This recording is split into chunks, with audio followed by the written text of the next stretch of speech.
그러면 예를 들어 하루만 보관하는 편의점이나 모텔에서 그런 일이 벌어졌다라고 하면 그러면은 다음 날에 일어나면 방법이 없는 건가요?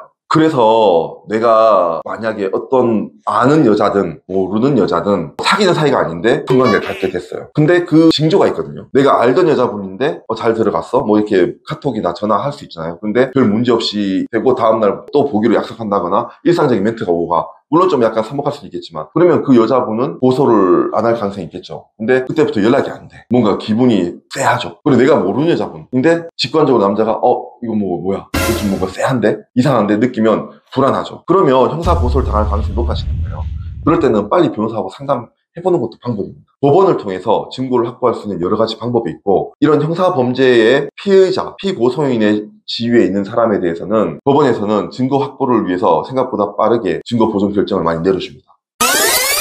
조금 더 보충을 할게요. 우리나라 수사기관에서는 요즘에 중간간 사건에서 가장 큰 특징이 뭐냐면요. 일단은 고소를 당하면 남자인 내 말을 잘 믿어주지 않아요. 네 말을 네가 증명해 라고 하고요. 그리고 중간간으로 고소되는 시점은 잠자리를 가졌던 그날 그 모텔에서 이루어진 경우도 많습니다. 그래서 현행범 체포당해서 경찰서로 바로 체포돼서 가는 경우도 많고요. 그 다음날 신고당해서 경찰이 전화와서 다음날이나 다다음 날 경찰 조사 받으러 오라고 하는 경우가 굉장히 많습니다. 다시 말하면 성관계하고 나서 일주일 이내에 고소를 당하고 경찰에서 연락받을 가능성이 매우 높거든요. 그러면 내가 내 말을 잘 설명하면 되겠지라는 안이한 생각을 하다가는 경찰에서는 조사를 굉장히 다른 사건보다 빨리 하고 그리고 저는 봤어요. 3, 4일 만에 일주일 만에 조사를 마쳐가지고 검찰에 혐의 있음 의견으로 송치해버린 경우가 있어요. 그렇게 되면 검찰에서 무혐의라고 불기소 처분하는 경우는 잘 없어요. 혐의 있는 걸로 증거를 보강해서 재판에 넘겨버려요. 그러면 대한민국에서 형사 무죄율은 1% 정도입니다. 판사님들도요, 재판장도 성범죄로 강간으로 중간건으로 수사기관에서 조사한 증거를 이만큼 쌓아서 이 사람은 강간범입니다, 중강간범입니다 라고 하고 기소를 해서 재판에 들어오면 무죄율 1%이기 때문에 반대로 말하면